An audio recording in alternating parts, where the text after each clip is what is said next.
Mexican cartels lure chemistry students to make fentanyl. Criminals turn college campuses into recruitment hubs. Recruiting chemistry students in Mexico with big paydays. 80 years after killings. Senegal wants the facts from France. The mass slaying of West African soldiers by colonial forces at the end of World War II in Senegal remains shrouded in secrecy. But Senegal's new government won't abide the mystery. Angola. The US and a slavery connection few talk about.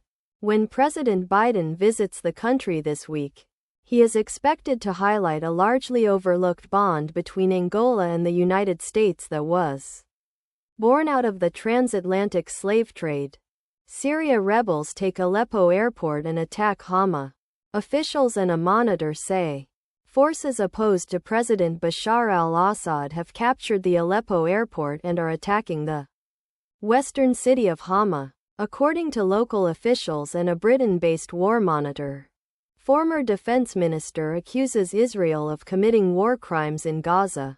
The comments by Moshe Yaalon were swiftly denied and condemned by allies of Prime Minister Benjamin Netanyahu of Israel, who said that they would hurt the country and help its enemies.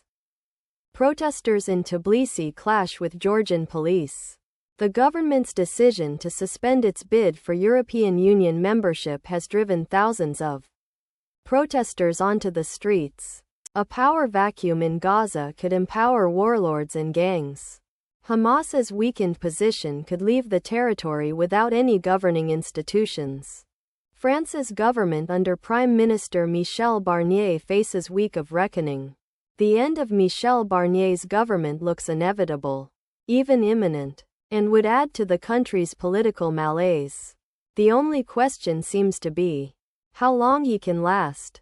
Taiwan's president visits Pacific Islands to counter China's influence. Lai Ching-te is looking to shore up support from 3 island nations that are among a dwindling number to keep diplomatic ties with Taiwan. How Kennedy has worked abroad to weaken global public health policy.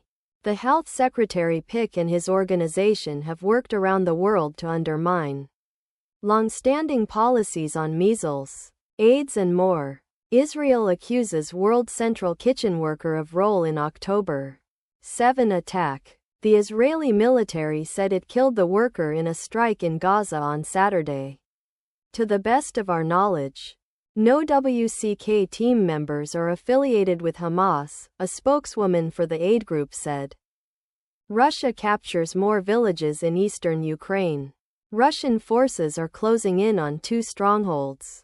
The fall of the cities could pave the way for a takeover of the southern part of the Donetsk region. Analysts said millions of dollars to protect pandas was spent by China on roads and buildings. A Times investigation found that zoos' new conservation money went toward apartment buildings and roads. But they wanted to keep displaying pandas, so nobody looked too closely. What a marine heat wave reveals about our warming oceans. An extreme heat wave off California's coast seemed like an anomaly 10 years ago.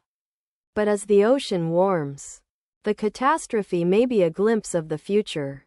U.S. condemns China's harsh sentence for a prominent journalist. The sentencing of Dong Yuyu, a former Harvard Nieman Fellow, signals that officials consider some exchanges between Chinese citizens and foreigners to be espionage.